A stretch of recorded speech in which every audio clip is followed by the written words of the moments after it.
आणि आता पाहणार आहोत टॉप 9 राजकीय बातम्या। अजित पवार गटाचे मंत्री आणि आमदारांनी सिद्धिविनायकाचं दर्शन घेतलं। सिद्धिविनायकाच्या दर्शनानं आगामी निवडणुकांच्या प्रचाराला सुरुवात। अजितदादांनी पाप केलं, सिद्धिविनायक अशांना आशीर्वाद देत नाही। अजितदादांनी सिद्धिविनायकाचं दर्शन घेतल्यानंतर संजय राऊतांचा निशाणा। या प्रकारचं पाप एकनाथ शिंदे, अजित पवार या लोकांनी महाराष्ट्राच्या बाबतीत केलेलं आहे। सिद्धिविनायक कोणालाही अशा प्रकारे आशीर्वाद देत नाही।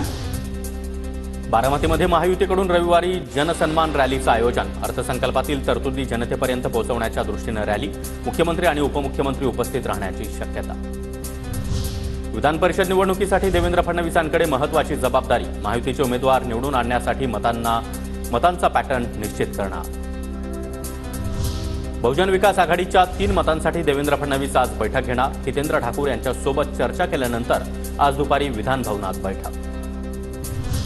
विधान परिषद निवडणुकीसाठी भाजपकडून खबरदारी। मतांची फाटाफूट होऊ नये यासाठी भाजपच्या सर्व आमदारांना हॉटेलमध्ये ठेवलं जाणार। विधान परिषद निवडणुकीच्या पार्श्वभूमीवर ठाकरे गट सुद्धा आपल्या आमदारांना हॉटेलमध्ये ठेवणार। मतांची फाटाफूट होऊ नये यासाठी ठाकरे गटाची रणनीती।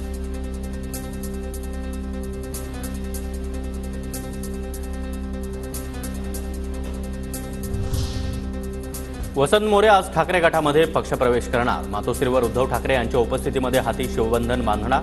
वंचित बहुजन आघाडीतून ठाकरे गटात वसंत मोरे यांचा प्रवेश होणार। काही मंत्री आमदारांना भेटत नाहीत। शिंदेगड समर्थक आमदार आशिष जयस्वाल यांचा तक्रारीचा सूर। कॅप्टन चांगलं काम करताय। जयस्वाल यांच्याकडून शिंदे, फडणवीस आणि अजितदादांचं कौतुक।